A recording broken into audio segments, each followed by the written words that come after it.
Hello students, how are you? I hope all of you are fine and good. Now today we are going to start our new session of class 11th. Class 11th की book में आपके पास first chapter जो है वो है set and set theory. तो set के बारे में पढ़ने के लिए अगर आपको थोड़ी प्रीवियस नॉलेज भी होगी तो अच्छा रहेगा। क्लास 7 में 8 में आपने पढ़ा है सेट्स के बारे में। तो सेट एक ऐसा चैप्टर है क्लास 11th का जो कि और अन्य चैप्टरों में इसका प्रॉब्ली बहुत यूज़ है। जैसे कि हम कहें रिलेशन फंक्शन, जैसे कि हम कहें परम्यूटेशन कॉम्बिनेशन, जैसे कि हम कहें प्रोबेबिलिटी, ये सारे चैप्टर आपने सुने होंगे 11th बुक में दिए हुए हैं। इन चैप्टर में सेट एंड सेट थ्योरी का एप्लीकेशन बहुत वाइड है और इनका एप्लीकेशन जिसको नहीं आएगा तो वो चैप्टर भी उनके हाथ से निकल जाएगा। इसलिए सेट्स को समझना, डीपली समझना बहुत ही ज़रूरी है। तो हम लोग स्टार्ट करते हैं। क्लास 11 का फर्स्ट चैप्टर वो है सेट्स। तो पहले हम लोग को पढ़ना क्या है, meaning of a set. Set का मीनिंग क्या होता है? सेट का मीनिंग होता है कि हम कोई ऐसी इंफॉर्मेशन रखें जिसका कोई मीनिंग हो, कोई मीनिंगफुल सेंटेंस बोलें, कोई वेल डिफाइंड स्टेटमेंट बोलें। जैसे कि अगर हमने बोला a set of all the novels written by the Munshi Premchand, तो आपको पता होगा कि मुंशी प्रेमचंद ने जो भी नॉवेल्स लिखी हैं उन्हें आप अपने फिंगर पे काउंट कर सकते हैं, यानी कि वो सेट है। अगर हम कहते हैं set of all natural number, आपको जब पता होगा ये स्टेटमेंट सही है, ये हम उसे काउंट तो नहीं करते, नेचुरल नंबर तो होती है इनफाइनाइट तक, लेकिन स्टेटमेंट सही है। लेकिन अगर हम ये कहते हैं कि जैसे कि all talented students of mathematics in your class, अगर हम ये कहते हैं कि मैथमेटिक्स में जितने भी अच्छे बच्चे आपके क्लास में हैं उनके नाम बताइए, तो ज़रूरी नहीं है कि आपको जो बुक में जिसकी मैथ्स अच्छी हो तो वही मैथ्स में अच्छा होगा। मैथ का मतलब कैलकुलेशन से भी होता है। कुछ बच्चे ऐसे होते हैं कि बुकिश नॉलेज में अच्छे नहीं होते हैं, लेकिन as a practical knowledge they are very good in the behaviour. Okay, तो हमें पढ़ना है सेट का मीनिंग। तो पहला आता है इसमें, आप कहेंगे well defined statement. Well defined statements को हम बोलते हैं सेट, और अपनी स्टेटमेंट को हम हमेशा एक कर्ली ब्रैकेट में रखेंगे और एक अल्फाबेट ए से लेके जेड तक कैपिटल लेटर में उसको हम रिप्रेजेंट करते हैं। ओके, तो वेल डिफाइंड स्टेटमेंट मैंने आपको बता दिया कैसा स्टेटमेंट जिसका कोई मतलब निकलता हो। अगर हम कहते हैं अ सेट ऑफ नेचुरल नंबर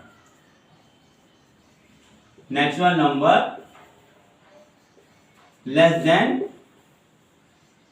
5, तो ये स्टेटमेंट हुआ एक सेट का रिप्रेजेंटेशन, और इसको लिखेंगे हम लोग 1 2 3 4, और हमने क्या किया, उसको ए लेटर से रिप्रेजेंट कर दिया। तो ये क्या हो गया, एक सेट का रिप्रेजेंटेशन हो गया।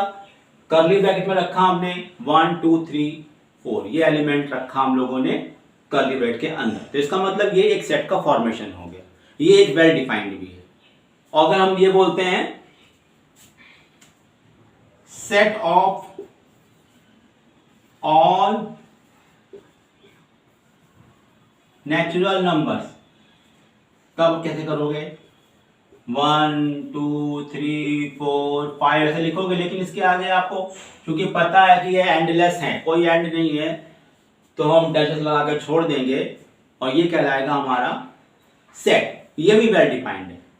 अगर हम आगे बोलते हैं कि कौन सा ऐसा स्टेटमेंट है जो कि वेल डिफाइंड नहीं है, तो ये तो हमारे हो गए वेल डिफाइंड के। इसके हम लोग क्या करते हैं, पढ़ते हैं नॉन वेल डिफाइंड। तो अगर हम देखते हैं, अगर हम यहां पे देखें non non well defined statement, इसका मतलब क्या हुआ? अगर हम लिखते हैं most difficult topics of maths, अगर मैं आपसे ये कहता हूं कि बताइए मैथमेटिक्स में, हम अगर कहते हैं कि मैथ्स भैया मैथ्स क्लास 11 की बुक में बताइए कौन सा टॉपिक सबसे डिफिकल्ट है, तो आपको पता होगा कैसा पता करना बहुत मुश्किल है, क्योंकि कुछ टॉपिक जो होते हैं कुछ बच्चों के लिए मुश्किल होते हैं, लेकिन बाकी बच्चों के लिए वो आसान होते हैं। पता है ना? अगर हम ये कहते हैं all good movies in India, आपको पता होगा कि गुड मूवीज किसे कहते हैं? गुड मूवीज होती है कंक्लूजन का बेस्ड होती है, कंक्लूजन जैसा निकलता है उसके आधार पर हम बोलते हैं वो मूवी अच्छी है। तो अगर हम कहते हैं कुछ ऐसी मूवीज हैं जो बड़ों को पसंद हो जाती हैं और छोटों को पसंद ही नहीं आती, वो देखते ही नहीं है, ठीक है, और कुछ मूवी ऐसी छोटे देखते रहते हैं और बड़ों को पसंद नहीं आती है, तो इसका मतलब क्या हुआ? ये कोई सेट बना ही नहीं। तो सेकंड बनाते हैं all good movies in India. तो आप देख सकते हो ये दोनों ही एग्जाम्पल किसके हुए? Non well defined statement. तो ये सेट का फॉर्मेशन है ही नहीं। तो जिस चीज को हम कर्ली ब्रैकेट में लिख सकें, वेल डिफाइंड हो, वही सेट है। ओके, अब हमारे पास आता है वो है मेंबर ऑफ अ सेट। ये हमारा नेक्स्ट हेडिंग है, मेंबर ऑफ सेट। अगर हम लिखते हैं, एक हमने लिखा सेट, उसमें एलिमेंट दे दिए 1 2 3, तो इसमें मैंने क्या लिखे हैं 1 2 3, 3 एलिमेंट लिखे हैं। अगर इन एलिमेंट को हम बताना चाहें कि वो सेट ए में है, तो उसके लिए एक नोटेशन बना दिया गया है, वो उसको बोलते हैं बिलोंग्स टू। तो 1 जो है 1 बिलोंग्स टू ए, ये हम कह सकते हैं। इसके लिए एक सिंबल बना दिया गया है 1 बिलोंग्स टू ए, ये सिंबल। लेकिन अगर आपसे पूछे क्या इस सेट में 4 एलिमेंट आ रहा है, आप बोलेंगे नहीं आ रहा है, तो आप बोलेंगे 4 डजंट बिलोंग टू, ये तो बोलेंगे। तो ये क्या हो जाएगा 4 डजंट बिलोंग टू ए, ये सिंबल हो गया डजंट बिलोंग टू का। यानी आपको बिलोंग्स टू बनाइए, उसे कट कर दीजिए, तो ये आपका हो गया डजंट बिलोंग टू। ये आपके मेंबर दिखाने का मेथड होता है। तो इनको 1 2 3 जो है, इन्हीं को हम एलिमेंट भी बोलते हैं और इन्हीं को हम मेंबर्स भी कहते हैं। इतना क्लियर हो गया बच्चों? ओके, अब हम लोग को बताता है सेट को कैसे हम रिप्रेजेंट करते हैं, हाउ टू रिप्रेजेंट सेट। ये बहुत इंपॉर्टेंट है, क्योंकि इस पर ये सारे क्वेश्चंस आते हैं। क्योंकि सेट का रिप्रेजेंटेशन आपको अगर आ गया तो आप समझ लीजिए आपने आधा किला पता कर लिया। तो हम पढ़ते हैं representation of a set. Actually में सेट को रिप्रेजेंट करने के 3 मेथड होते हैं, देयर आर 3 मेथड्स। तो फर्स्ट मेथड होता है स्टेटमेंट और वर्ड।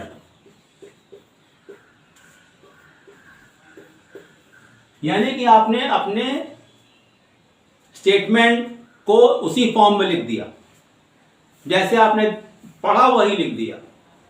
आपने लिखा set of collection of natural number less than 5, ये आपने लिख दिया, यही बन गया आपका स्टेटमेंट टाइप। सेकंड क्या है? Roster method. इसका एक और नाम भी ये क्या है? Tabular method.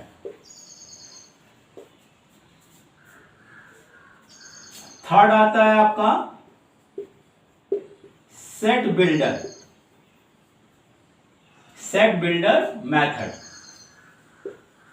या इसका एक और नाम क्या होता है बच्चों? रूल मेथड, ये भी इसका नाम है।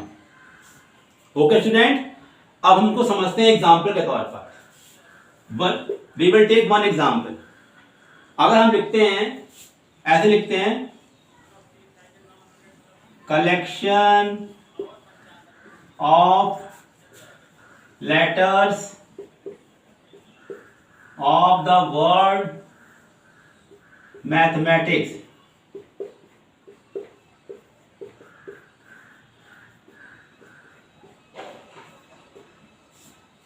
मैथमेटिक्स अगर मैंने ऐसे लिखा, ऐसे लिख दिया स्टेटमेंट टाइप से, तो ये बन गया स्टेटमेंट। फर्स्ट वाला इसको ऐसे लिखा जाता है, collection of statement letter of the word mathematics. इसमें आपको कर्ली ब्रैकेट यूज करने की जरूरत नहीं है। अब इसमें हमारा सेकंड जो आता है, ये तो हो गया फर्स्ट। सेकंड जो हम पढ़ते हैं, रोस्टर फॉर्म जिसको हम कहते हैं, उसमें करना ये होता है कि हमको वो लेटर्स लिखने होंगे इस वर्ड के, चाहे वो 2 बार आए हो, 3 बार आए हो, we have to write only 1 time. तो लिखा हम लोगों ने, जैसे एम आ गया, ए आ गया, टी आ गया, एच आ गया, ई आ गया, और फिर एम लिख चुके हैं, ए लिख चुके हैं, टी लिख चुके हैं, नहीं लिखेंगे, आई लिखेंगे, सी लिखेंगे, एस लिखेंगे। तो इस तरीके से देखिए, कॉमा लगा के जब हम कॉमास का यूज करते हैं between the elements of the word, of the letter of the word mathematics, तो हम क्या कहते हैं, वो हो गया रोस्टर फॉर्म। और अगर हम इसी को अगर हम कहें सेट बिल्डर में लिख के बताओ भाई, तो सेट बिल्डर फॉर्म में कैसे लिखोगे आप? इसमें कुछ करना नहीं, सिंबल वही देंगे, x सच दैट x, ये आपको लिखना जरूरी है। हर एक सेट बिल्डर फॉर्म में जब भी आप रिप्रेजेंट करोगे तो यही लिखना पड़ेगा, x such that x is a letter of the word mathematics.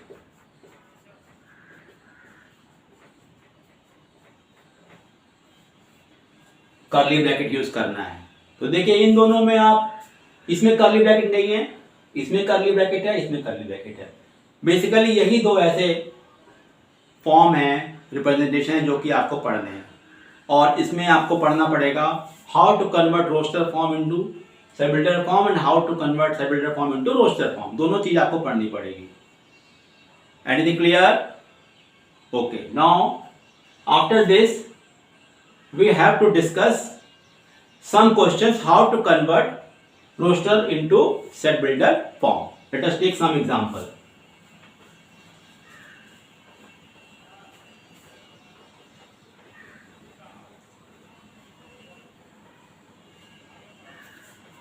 जैसे कि हमने लिखा आपके सामने, तो लिखते हैं heading conversion of roster form to set builder form. ये हमें करना है। रोस्टर फॉर्म दिया रहेगा और करना किसमें है, सेट बिल्डर फॉर्म। तो जैसे मैंने आपसे एग्जांपल लिया, एक सेट है, वो मैंने लिखा 1 3 9, ये मैंने एक ले लिया है एग्जाम्पल 1 3 9। अब बताइए, अगर हमें, ये तो रोस्टर फॉर्म हो गया, अगर हमें इसे करना है सेट बिल्डर फॉर्म में, तो आप बताइए 1 3 9 जो ये हैं, ये तीनों के तीनों ही नंबर जो हैं वो 9 को डिवाइड करते हैं कि नहीं करते हैं? करते हैं। तो लिखेंगे x is to x is a positive integer and divisor of 9। तो देखिए ये जो मैंने सेट लिखा है, ये रोस्टर फॉर्म में है, और इसी सेट को हमने दूसरे ढंग से रिप्रेजेंट किया है, वो क्या है हमारा set builder form. x such that x, ये तो लगाना ही है, is a positive integer and the divisor of 9। ये हो गया। एक एग्जांपल और लेते हैं हम लोग, एग्जांपल नंबर 2, ये 2 हो गया, ये फर्स्ट एग्जांपल हो जाएगा। अब लेते हैं हम लोग अगला एग्जांपल, मान लेते हैं b। तो 1/2, 2/3 और 3/4 मैंने मान लो ले लिया ये। अब देखिए आप यहां पर तो आप देखेंगे 1 2 3 ये नेचुरल नंबर है, नीचे भी नेचुरल नंबर है, लेकिन जो ऊपर नेचुरल नंबर है उससे एक ज्यादा नीचे लिखा हुआ है। यहाँ 1 है तो यहाँ 2 है, यहाँ 2 है तो यहाँ पे कितना पड़ रहा है 3। तो how to write it, x such that x equal to n/n+1 where n जो है वो क्या कर रहा है, n को कैपिटल को बिलोंग कर रहा है और n की वैल्यू जो है वो 4 से कम है। अब देखिए यहां पे n की वैल्यू 4 से कम है, यानी कि 1 2 3 हो सकती है और वो नेचुरल नंबर भी होना चाहिए। तो रखते हैं यहां अगर 1 रखें तो 1 मिलेगा, 1/1+1 कितना आएगा 1/2। 2 रखते हैं तो 2/2+1 कितना आएगा 3। 3/3+1 कितना आएगा 4। इस तरीके से देखा होगा आपने, ये इस तरीके से हम रोस्टर से हम लोग सेल्युलर फॉर्म में कन्वर्जन आराम से कर सकते हैं। Is it clear student? Okay, अब हम लोग आते हैं नेक्स्ट टॉपिक पर। ये टॉपिक तो क्लियर हो गया आप लोग को। अब हम लोग आते हैं टाइप्स ऑफ सेट पे। Types of set, types of set. अब देखिए इसमें आता है आपका टाइप एक्चुअली में दो तरह के ही होते हैं मेन। एक होता है फाइनाइट सेट और एक होता है इनफाइनाइट।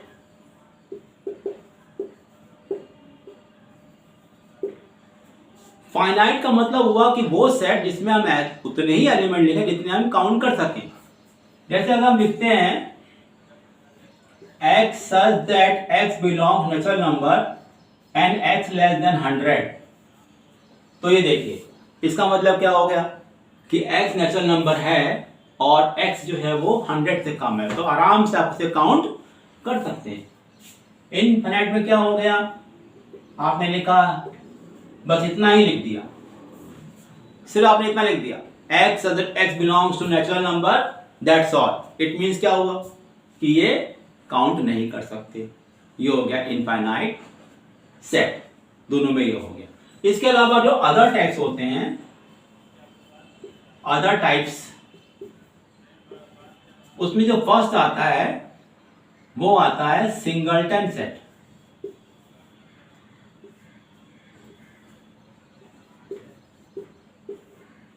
इसमें क्या होता है, सिंगलटन का मतलब ही क्लियर हो रहा है कि जिसमें एक एलिमेंट हो।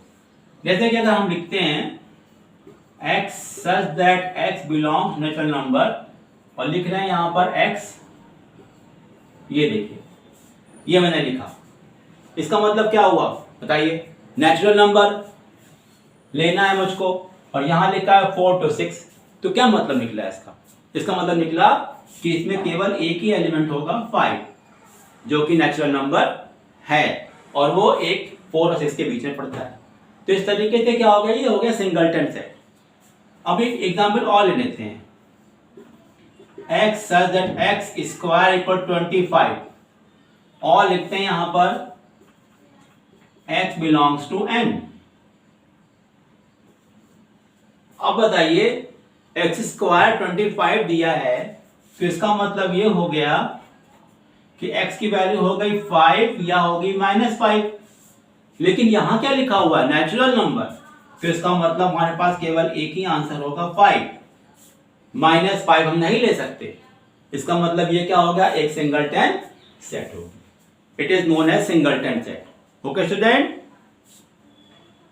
If you have any doubt you can write your comment in the comment box. Like and share is compulsory, you have to do this and subscribe the channel also because you will get the new video after finishing one video, okay, regularly. So please do it. This is the just motivation for me. सारे आपको videos free मिलेंगे, free of cost. आपको सिर्फ channel में रहना है और video को देखना है अंत तक। कोई भी डाउट्स होगा उसे आप कमेंट बॉक्स में लिखिए, let me know and I will make it clear. Okay students, फिर आपका आता है नेक्स्ट, आपका आता है वो था आपका एम्प्टी सेट। एम्प्टी सेट इसका और भी नाम होते हैं वॉइड, एक और भी नाम है इसका नल। अब आता है हमारे सामने ऐसा आप सेट बोलो जिसमें एलिमेंट ही पॉसिबल ना हो। जैसे मैंने लिखा x such that x belongs to natural number, और यहां लिख रहे हैं x 4 और 5 के बीच में। अब बताइए 4 और 5 के बीच में कोई एलिमेंट आ सकता है नेचुरल नंबर का? नो। तो करना क्या पड़ेगा, उसको सिर्फ कर्ली ब्रैकेट बना के छोड़ दीजिए या 5। ये दो सिंबल हैं इसके, ये दो सिंबल हैं, चाहे आप इसको ऐसे लिखो चाहे इसको आप ऐसे लिखो। ओके, एक और एग्जांपल ले लेते हैं। अगर हम लिखते हैं x belongs to real number और लिख रहे हैं x square is equal to minus का 9। अब बताइए कि x स्क्वायर अगर -9 है तो x की वैल्यू कितनी होगी? √-9, जो कि होगा imaginary number. Is it clear? क्या हो जाएगा बच्चों? Imaginary number. तो रियल नंबर तो मिला ही नहीं, तो ये क्या हो गया? ये हो गया आपका वॉइड सेट, या फिर कह सकते हैं नल सेट। इस तरीके से देखा आपने एम्प्टी सेट का एग्जांपल, और एक देखा आपने सिंगलटन सेट का एग्जांपल। दोनों ही क्लियर हो जाने चाहिए आपको अब। ओके, अब आपके सामने आता है वो है नेक्स्ट टॉपिक आपका cardinal number of a set.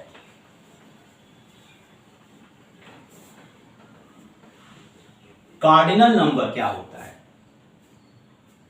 Late us see. Cardinal number of a set, actually में सेट के जो एलिमेंट्स होते हैं, जो मेंबर होते हैं, उन्हें आपको काउंट करना है, वही कहलाता है कार्डिनल नंबर। जैसे मैंने लिखा a x such that x belongs to integer, और लिखा है x square is equal to 9। अब मुझे बताइए इसका आंसर क्या होगा? ये सेट बिल्डर फॉर्म है, तो इसका आंसर क्या होगा? -3 और 3, क्योंकि -3 और 3 दोनों के दोनों क्या हैं? इंटीजर्स हैं। तो इसमें कितने एलिमेंट हो गए? 2 हो गए। तो इसको लिखते हैं n of a is equal to 2। तो जो ये सिंबल है n ऑफ a, यही कहलाता है कार्डिनल नंबर। ओके, दूसरा एग्जांपल देते हैं हम लोग यहां पर। ये फर्स्ट है, ये सेकंड एग्जांपल है। लिखते हैं हम लोग x is a letter of the word in। मैंने ऐसे लिख दिया। तो आपने जब इसको लिखा रोस्टर फॉर्म में, देखिए रोस्टर फॉर्म में लिखना पड़ेगा तभी आप पता लगा पाओगे। तो इसमें 2 ही लेटर आ रहे हैं, आई और एन, क्योंकि एन आपका 2 बार आया लेकिन लेना मुझे एक ही बार है। अब बताइए इसमें कितने एलिमेंट हो? केवल 2 एलिमेंट। तो ये कहलाता है कार्डिनल नंबर। अब कार्डिनल नंबर के बेस पर हम सेट को एक नए फॉर्म में पढ़ने जा रहे हैं। अब हमारे पास अगर 2, 3, 4, 5 सेट्स दिए हैं बहुत सारे, तो ये पता करना है कि इसमें कौन से सेट्स इक्वल हैं और कौन से सेट इक्विवेलेंट हैं। तो उसके लिए हमें क्या करना पड़ेगा? कार्डिनल नंबर देखने पड़ेंगे। तो हम लोग फर्स्ट पढ़ते हैं यहां पर कि कौन कौन से सेट इक्वल सेट्स होते हैं। इक्वल सेट्स का मतलब ये हो गया, अगर एक सेट मान लिया दिया है 1, 2 और एक बी सेट भी दिया है मान लो 2, 1, तो सेट के जो एलिमेंट है उनके ऑर्डर से कोई मतलब नहीं है। अगर वही एलिमेंट हैं, दोनों के दोनों सेम एलिमेंट हैं, कार्डिनल नंबर आपका देख ही रहे हैं, इसमें भी 2 है, इसका भी 2 है, तो इसको क्या बोलेंगे? Set A is equal to set B। दोनों सेट इक्वल कहलाएंगे अगर उनके कार्डिनल नंबर सेम है और साथ साथ दोनों सेट के एलिमेंट भी सेम होने चाहिए। Please notice this. नेक्स्ट हमारा आता है इक्विवेलेंट सेट।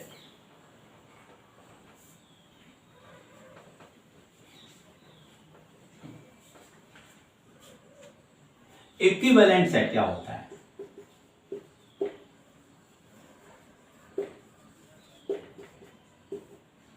यानी कि एक सेट ए है और एक सेट बी है। तो सेट ए मान लेते हैं लिखा है 1,2 और सेट बी में लिखा है a,b। तो दोनों में देखेंगे कि देयर आर टू एलिमेंट्स। इसका मतलब ये हो गया कि NA is equal to NB तो है, लेकिन एलिमेंट डिफरेंट हैं। तो हम क्या लिखते हैं, A इक्विवेलेंट B। ये सिंबल इसका होता है इक्विवेलेंट। डबल साइड में आपको एरो हेड दिखाना होगा, इसको बोलेंगे हम लोग इक्विवेलेंट सेट। ओके, अब इसमें आता है अगर हमने ऐसे सेट ले रहे हैं, मान लेते हैं। अब सेट्स में हम लोग और भी टाइप पढ़ने जा रहे हैं, जो कि और भी डाउट्स क्लियर करेंगे। नेक्स्ट हम लोग पढ़ने जा रहे हैं overlapping sets. Overlapping sets, overlapping sets क्या होते हैं? जैसे हमने मान लेते हैं कि हमने एक सेट ले लिया 1 2 3। देखो मैं बिल्कुल सिंपल एग्जांपल ले रहा हूं। बी में ले लिया मैंने 2 4 5। अब देखिए यहां पर एक सेट आपका ए है 1 2 3 और एक सेट और लिया 2 4 5। तो आप देखेंगे इसमें एक ही एलिमेंट ऐसा है 2 जो कि दोनों में कॉमन है, यानी कि दोनों सेट में कम से कम एक एलिमेंट कॉमन होना चाहिए। अगर इसमें 2 3 लिखा है तो 2 3 यहां हो सकता है। तो यानी कि at least one element should be common. अगर है तो उसको हम बोलते हैं ओवरलैपिंग सेट्स। तो क्या कहेंगे, A and B are known as overlapping sets. और जानते हैं अगर कोई भी कॉमन नहीं होता है तो उसका एक नाम रख देते हैं हम लोग, क्या, डिसजॉइंट सेट। डिसजॉइंट सेट्स क्या होते हैं कि अगर हम ए में लिखा है 1 2 3 और बी में लिखा है 4 5 6, तो नोटिस दिस, एक भी एलिमेंट कॉमन नहीं है। तो इन्हें क्या बोलेंगे, A and B are disjoint sets. तो दोनों में डिफरेंस समझ में आ गया। ओवरलैपिंग में कम से कम एक एलिमेंट कॉमन हो सकता है, ज्यादा भी हो सकते हैं। लेकिन जो डिसजॉइंट का मतलब क्या हुआ कि इसमें ए और बी सी कितने भी सेट हों, उसमें कुछ भी कॉमन ना हो, तो उसे बोलेंगे हम नथिंग इज कॉमन, उसे बोलेंगे डिसजॉइंट सेट्स। ओके स्टूडेंट, अब हम लोग को पढ़ना है वो है subset. Our next heading is subset.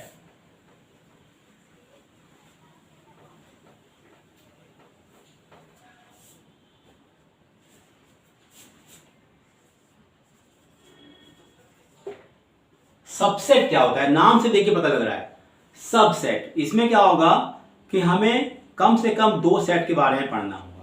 दो से कम से कम दो से ज्यादा हो सकते हैं, दो तो पढ़ना ही पड़ेगा। तो अगर हम मानते हैं यहां पर कि एक सेट ए है और एक सेट बी है, ठीक है। सेट ए हमने लिखा 1 2 3 और सेट बी लिख दिया हमने 1 2 3, सेम लिख दिया। तो आप बोलोगे कि सर इसमें a is equal to b तो है ही है, तो इसका एक और मतलब निकलता है a subset of b and b subset of a।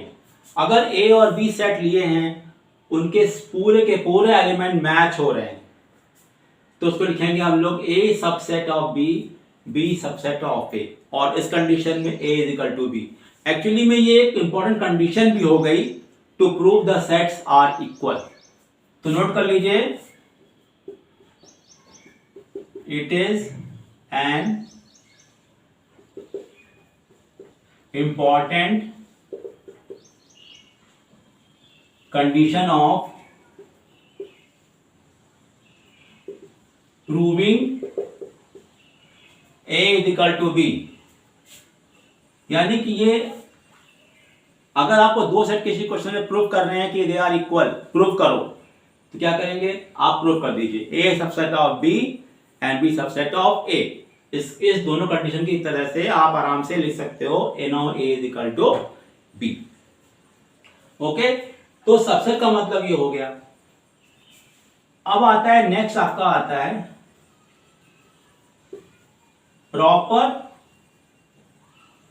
Proper subset. क्या होता है, इसी का नेक्स्ट टॉपिक है प्रॉपर सबसेट। अगर मैंने ले लिया A में एलिमेंट है 1 2 और B में एलिमेंट कितने हैं 1 2 3, यानी कि B में A से एक से ज्यादा, कम से कम एक ज्यादा एलिमेंट है। ज्यादा हो सकते हैं, लेकिन हमने मान लिया कि B में एक ज्यादा एलिमेंट लिखा गया है सेट A से। तब इसको लिखते हैं A proper subset of B। तब इसको ऐसे लिखा जाता है। याद रखना है कि अगर सेट A और सेट B दोनों में इक्वल नंबर ऑफ एलिमेंट्स हैं और सेम लिखे हैं तो हमें ये लिखना पड़ेगा, ये साइन लगाना है, नीचे साइन लगाना है इक्वल्स का। अगर दोनों में सेम नहीं है तो ये लगाना है। और जानते हैं इसको ऐसे अगर आपको पढ़ना है तो इसको पढ़ेंगे, क्या पढ़ेंगे, A is a proper subset of B and B is a, उल्टा पढ़ते सुपर सेट पढ़ते हैं। अगर इसको रिवर्स पढ़ना चाहें तो क्या पढ़ेंगे, B is a super set of A। ऐसे पढ़ेंगे तो क्या पढ़ेंगे, A is the proper subset of B, ये पढ़ेंगे। अगर इसको उल्टा पढ़ना तो क्या पढ़ेंगे, B is a super set of A। ये इसका पढ़ने का मेथड होता है। Is it clear? अब आता है आपका नेक्स्ट टॉपिक आता है, वो है कि सबसेट की क्या क्या प्रॉपर्टीज होती है, सबसेट कैसे हम एक गिवन सेट से निकाल सकते हैं।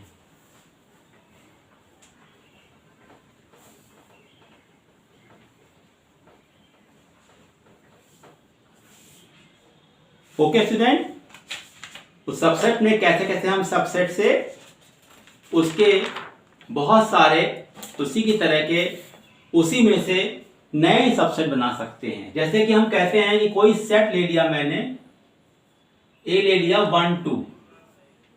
अगर क्वेश्चन पूछा जाता है कि how many subsets are there for this given set, question ये है हाउ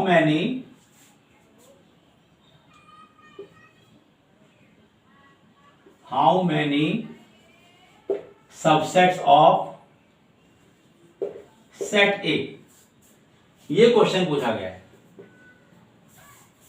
सबसे पहले इसका एक फॉर्मूला होता है जिससे हम नंबर ऑफ सबसेट निकाल सकते हैं। तो लिख लेते हैं नंबर ऑफ सबसेट्स का फॉर्मूला होता है 2 to power n, और n यहां पे होता है cardinal number of the set. तो इसमें यहां पे कितने एलिमेंट हैं, 2, तो 2 की पावर 2 कितना बच्चों आया, 4, यानी कि इसके 4 सबसेट बनेंगे। सो लिख देंगे देयर आर 4 सबसेट्स।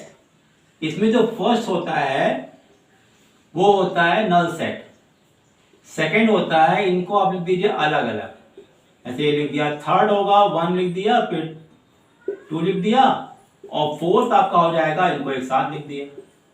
तो इस तरीके से ये 2 3 4 ये आपके बन गए 4 बन गए सबसेट। अगर इसमें 3 एलिमेंट होते 1 2 3 तो 2 की पावर 3 आता, यानी कि बनते 8 बनते। कैसे बन, देखिए कैसे बनेंगे। दूसरा क्वेश्चन लेते हैं हम लोग। यहां पर मान लो एक सेट ले लिया मैंने B, A B C, इसमें कितने एलिमेंट हैं 3, n ऑफ B हो गया इसमें 3। तो पूछ रहे हैं how many subset are there, show them. तो नंबर ऑफ सबसेट्स हो जाएंगे 2 की पावर 3 जो कि आएगा 8। अब इसको ये 8 बनाने हैं, दिखाने हैं, तो पहला दिखाएंगे कर्ली ब्रैकेट से नल सेट, फिर अब दिखाएंगे 1 दिखा देंगे, सॉरी A दिखा देंगे, B दिखा देंगे, C दिखा देंगे, फिर A B इसके साथ दिखा देंगे, B C दिखा देंगे, सी ए दिखा देंगे, ओके स्टूडेंट, फिर दिखा देंगे ए बी सी एक साथ। तो देखिए 1 2 3 4 5 6 7 और 8, इस तरह से आपके 8 सबसेट बन गए। यानी कि एक तो आपका जो है कर्ली ब्रैकेट जो कि नल सेट है, और एक आपका देखिए पूरा एलिमेंट लेके बनाया गया वो भी। तो ये दोनों कंपलसरी हैं जो कि दिखाने पड़ेंगे सबसेट में। ओके स्टूडेंट, क्लियर है? तो आप देखोगे इसमें आपके सामने दो थ्योरम निकल के आती हैं सबसेट में। एक तो आता है, ये देखिए, null set. Null set is the subset of all the sets. तो इसका जो फर्स्ट बना, अगर आप देखेंगे जो प्रॉपर्टी बनी इसकी, उसको आप नोटिस करेंगे तो क्या क्या बनी। अगर हम इसको लिखते हैं प्रॉपर्टीज ऑफ सबसेट, तो फर्स्ट क्या बनी, null set is a subset of each set। ये null set जो होगा सबका सबसेट होगा। और सेकंड क्या देखिए बन रहा है आपके ना ए बी सी लिखा हुआ है जो सेट दिया था। तो every set is a subset of each set. यानी कि एवरी सेट, हर एक सेट अपना खुद का क्या होता है, सबसेट होता है। दो बात एकदम क्लियर हो गई। तो ये दो प्रॉपर्टी आपको समझनी होगी। ओके, फिर आपका आता है इसके बाद पावर सेट। नेक्स्ट आपका आता है पावर सेट। ये क्या होता है भाई, पावर सेट? अब देखिए सेट ए लिखा आपने, उसमें लिखे आपने 1 2, दो एलिमेंट लिख दिए, करेक्ट। आपने इसके सबसेट बना दिए, तो बना आपका नल सेट। 1 बना, 2 बना, 1 2 बना। आप जानते हैं अगर आप इन सबसेट्स को एक और सेट में इनक्लोज कर दें, यानी एक और सेट में इसको हमने क्या करा, इनक्लोज कर दिया,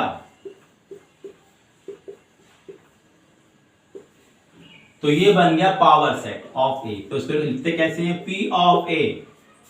okay students, P of A equals to, देखिए 1 2 3 4, ये आपने ले लिए वही सारे सेट्स हैं जो यहां से बनाए हैं।